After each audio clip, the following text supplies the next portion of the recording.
DNA test করিয়ে আসল সত্যি সামনে নিয়ে আসবে রোশনাই। সম্পূর্ণ জানতে ভিডিওটিতে একটি লাইক করে প্রথম থেকেই দেখতে থাকো। গল্পের শুরুতেই দেখা যায় রোশনাইকে সবাই মিলে বোঝাতে শুরু করে, আর এদিকে আরণ্যকের সাথে আলাদা ঘরে গিয়ে কথা বলতে থাকে গরিমা, আর বলে আমি ভাবতেই পারিনি যে তুমি আমাকে এইভাবে ঠকাবে। তুমি শেষ পর্যন্ত আমাকে এইভাবে ঠকালে আরণ্যক। আরণ্যক বলে বিশ্বাস করো, ও যেই কথাগুলো বলছে সেগুলো সম্পূর্ণ মিথ্যে, এছাড়া আর কিচ্ছু নয়। আমি কেন এই রকম কাজ করতে যাব? কোথাও একটা ভুল হচ্ছে।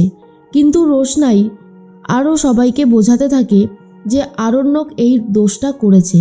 তখনই জেঠুমণি বলে দেখ রোশনাই, আমরা বাদশাকে খুব ভালোভাবে চিনি, ও এরকম কিছু করতে পারে না বলেই কিন্তু আমাদের মনে হচ্ছে তোর কোনো ভুল হচ্ছে না তোরে মা।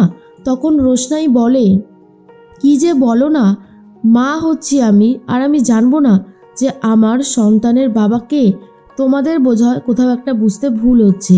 কিন্তু জেঠিমণি তখন বলে বাদশা তো কোনোদিনও কোনো অন্যায় করেইনি, এমনকি অন্যায়কে সাপোর্টও করে না। সেজন্যই আমাদের মনে হচ্ছে যে তোর কোথাও একটা ভুল হচ্ছে, তুই আর একটা বার ভেবে দেখ। কিন্তু রোশনাই বারবার সেই একই কথাই বলতে থাকে যে তার কোনো ভুল হচ্ছে না, সে যা বলছে সেটা একদম অক্ষরে অক্ষরে সত্যি কথা। এর মধ্যে গরিমা বলে তুমি প্রমাণ করতে পারবে যে ওই বাচ্চাটা তোমার না? তখন আরণ্যক বলে এখন তো আমি কিছু করতে পারবো না, কিন্তু বাচ্চাটা জন্মালে তার ডিএনএ টেস্ট করলে তো সমস্ত সত্যি সামনে আসবে, তাই না? কিন্তু সেই দিনগুলোর জন্য তো আমাকে অপেক্ষা করতে হবে গরিমা। এখন আমি কি করে সবটা প্রমাণ করব বলো তো? তার মধ্যেই গরিমা বুঝতে পারে যে আরণ্যকই দোষী, কারণ একটা সময় ছিল যখন আরণ্যক বারবার করে চলে যেত রোশনাইয়ের কাছে। সেখান থেকেই কোনো ভুল হলেও হতে পারে এমনটাই ভেবেছিল গরিমা। এর মধ্যেই বাড়িতে চলে এসেছে সুরঙ্গমা আর বলে আরণ্যক, এসব আমি কি শুনছি? তুমি আমার মেয়েকে এইভাবে ঠকালে কেন? তখনই আরণ্যক বলে আন্টি, আমি কাউকে ঠকাইনি। ওই মেয়েটা আমার নামে সমানে মিথ্যে কথা বলছে, এছাড়া আর কিচ্ছু নয়। সুরঙ্গমা বলে ওর এত বড় সাহস হবেই না যে ও মিথ্যে কথা বলবে। আমি খুব ভালোভাবে ওকে চিনি। ও আর যাই হোক না কেন, ও তোমাকে ফাঁসাবে না, কারণ ও তোমার কথা শোনে। আর সেই মেয়েটা কিনা তোমাকেই ফাঁসিয়ে দেবে? দেখো আরণ্যক, এখনও সময় আছে, সত্যিটা সবার সামনে বলো, না হলে কিন্তু এরপর তুমি বিপদে পড়ে যাবে। এর মধ্যে গরিমা বলে তুমি দেখলে মা, ও আমাকে ঠিক কিভাবে ঠকালো? তখন সুরঙ্গমা বলে আমি বলেছিলাম না যে এই ছেলেটাকে আর বিশ্বাস করো না, দেখলে তো? এর মধ্যেই ঠাম্মি দাদু রোশনাইকে বলে দেখো রোশনাই, অঘটন যদি একটা ঘটেই থাকে তাহলে সেখানে আমি বলবো তোমারও সম্মতি ছিল। এমন তো না যে আমাদের বাদশা কিছু জোর করে করেছে। তাহলে তুমি কেন বুঝতে পারছো না যে তোমার এই সময় যেটা করণীয় সেটাই করো?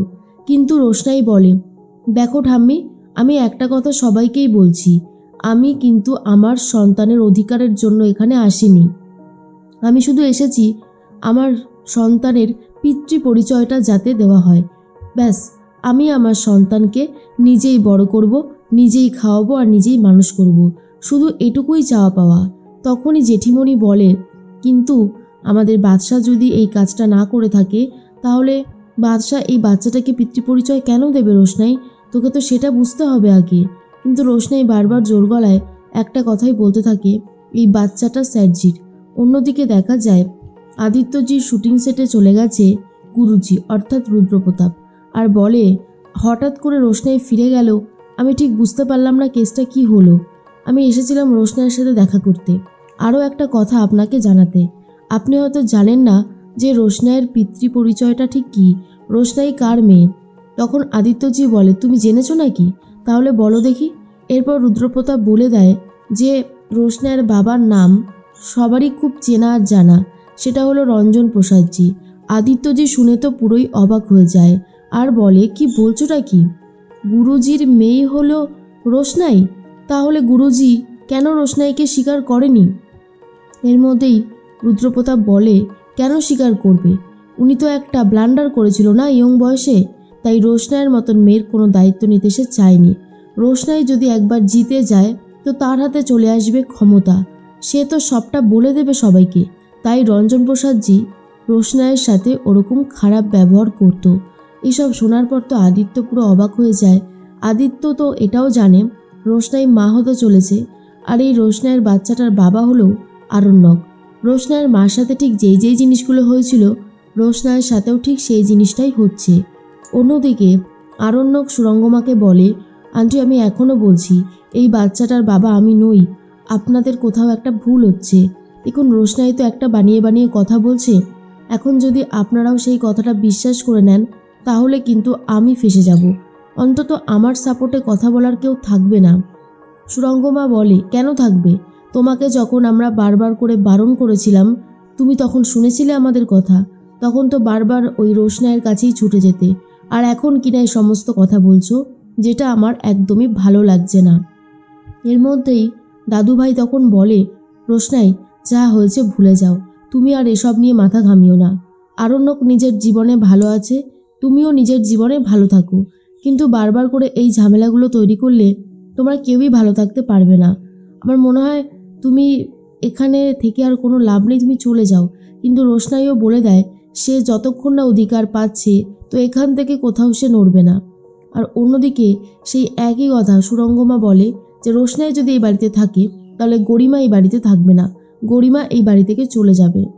আরণ্যক তখন বলে, আমি এখন একটা কথা খুব ভালোভাবে বুঝতে পারছি, রোশনাইয়ের কাছে অনেক কন্ট্রাক্ট রয়েছে, রোশনাই এখন টাকার মুখ দেখেছে, সমাজে প্রভাবশালীদের সাথে মিশছে, তাই কেউ আমাকে ফাঁসাতে চাইছে। গরিমা বলে, আমি এসব কিচ্ছু জানি না, তুমি যে অন্যায় করেছো সেই অন্যায়ের প্রতিকার তোমাকেই করতে হবে আরণ্যক, এছাড়া তোমার হাতে আর কোনো উপায় নেই। এবার তুমি ঠিক করে দেখো যে তুমি ঠিক কী করবে। তখন জেঠুমণি বলে, রোশনাই তোকে কি বলবো বল, এমন একটা সিচুয়েশনে এসে তুই দাঁড়িয়েছিস যেখানে আমাদের সত্যি কিছু করার নেই।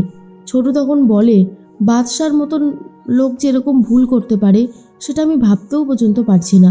ও তো স্বীকারই করতে চাইছে না রে রোশনাই, এখন কি হবে? রোশনাই বলে, এখন যেটা হবার ঠিক সেটাই হবে, আমি কোনোভাবেই ছেড়ে কথা বলবো না। স্যারজি যদি আমার বাচ্চাটাকে নিজের বাচ্চা বলে না মানে তাহলে আমাকে যতদূর যেতে হয় আমি ঠিক ততদূরই যাব, কিন্তু আমি হাল ছাড়বো না।